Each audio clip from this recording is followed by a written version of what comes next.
alam natin sa sakit na leptospirosis, saan po ba siya nakukuha? Sa daga, no?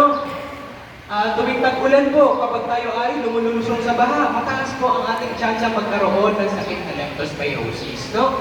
So nakukuha po natin sa ihi ng daga o iba't ibang hayop.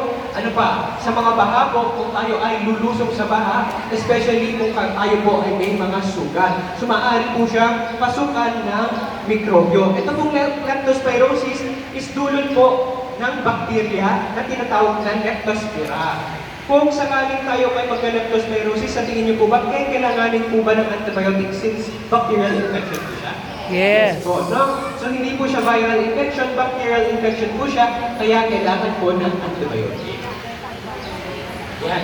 So ano-ano po ba ang sintomas ng leptospirosis, no? So meron po tayong, depende din po kasi sa tao ito. Kung malakas po ang resistensya nyo, minsan ang mararamdaman lang po, lagnat, pananakit ng katawan. Pero kung kayo ay may mahinang resistensya, maaari po umantong ito sa mas delikadong presentasyon ng leptospirosis. So ano po ba yung delikadong presentasyon? Kasama po dyan yung paninilaw ng bala, no? Pagdurugo, pananakit ng kalamnan, pamumula ng mata, no? Yun po yung mga delikadong sintomas ng leptospirosis, no? Paano po ba malalaman ng isang doktor na, ay baka leptospirosis siya?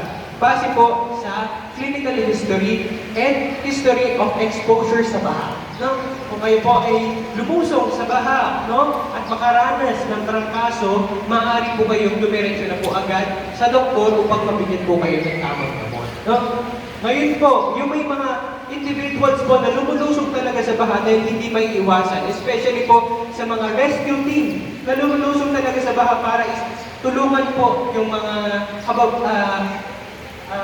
mamamayan natin na apektuhan ng baha. Ano po ba ang ginagawa natin doon? Nagbibigay po tayo ng antibiotic agad. Kahit na wala pa po silang presentasyon, ano po ba? Prevention po, no? O tinatawag natin na prophylaxis. Nagbibigay agad tayo ng antibiotic for them para po, dahil mataas po yung exposure nila sa leptospirosis. Anong antibiotic kaya yun? Doxycycline, very good po, no? Na ibinibigay din po sa barangay kung meron po kaming supply. Especially during the rainy season, nagkakaroon po tayo ng supply sa barangay. So makipag-ugnayan lang po kayo, especially kapag na-expose po kayo sa baha, no? Nagbibigay po tayo ng doxycycline.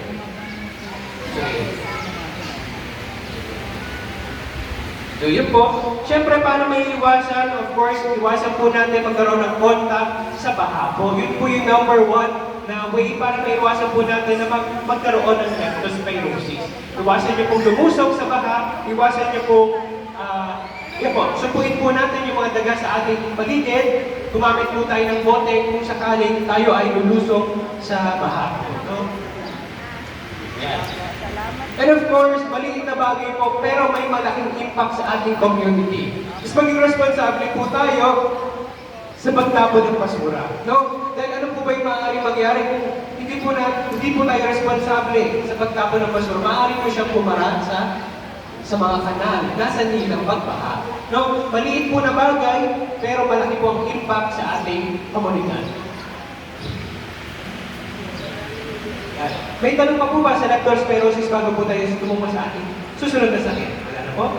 Okay po. So, ang susunod po natin sakit is conjunctivitis. Napapansin din po natin na pagtaas na ganitong klaseng kaso during the summer season, no? Sore eyes po. Pag may sore eyes po, madali lang naman po yan na ma-manage, no? So, papasitaan ko lang po itong sore eyes, no? Karaniwan na sintomas lang naman po yan, pamumula ng mata, pangangati, pagkakaroon ng muta. So,